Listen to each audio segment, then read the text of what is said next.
And sometimes there's a trend line that I never noticed before and make me go, whoa.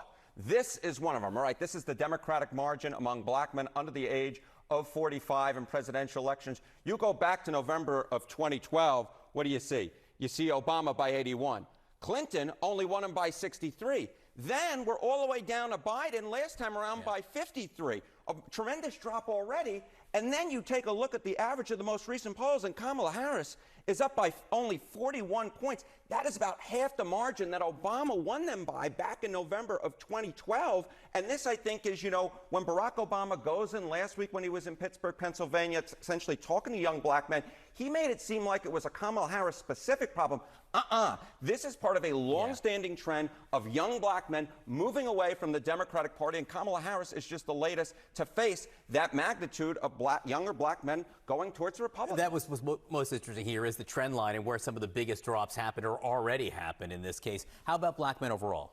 How about black men overall? It's part of the same picture, We're looking, once again, if younger black men, it looks like the worst Democratic performance since 1960, since JFK versus Richard Nixon. It's the same thing among black men overall. Again, part of a similar trend, but here actually the drop-off isn't as dramatic, right? Barack Obama won him by 85, then you see 71 with Clinton, 69, Biden, basically the same thing, holding steady. But here, again, very, very weak, only a 54-point margin. Now, again, still winning them by a large margin, but considerably lower than what we're used to, certainly considerably lower what we had during the Obama years. The bottom line is Kamala Harris with younger black men and then black men overall putting in historically weak performance for a Democratic candidate. Is she getting any relief with black women? All right.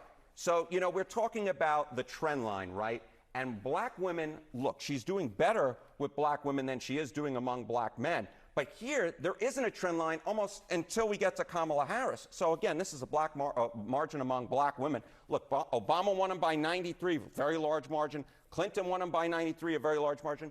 Biden did a little bit worse at 85. But then you look here, and you get a 71-point margin. Now, again, these are large margins, but the bottom line is when you're talking about the base of the Democratic Party, you would think that Kamala Harris would do very well among black women based upon history, and of course she would be the first black woman president, but she's actually doing the worst for a Democratic candidate among black women since 1960, if this holds, John. And again, when you look at the numbers here, whenever you come in, looking at the trends is probably the most important thing. You got it, my friend. Thank you very much. Thank you. Sarah?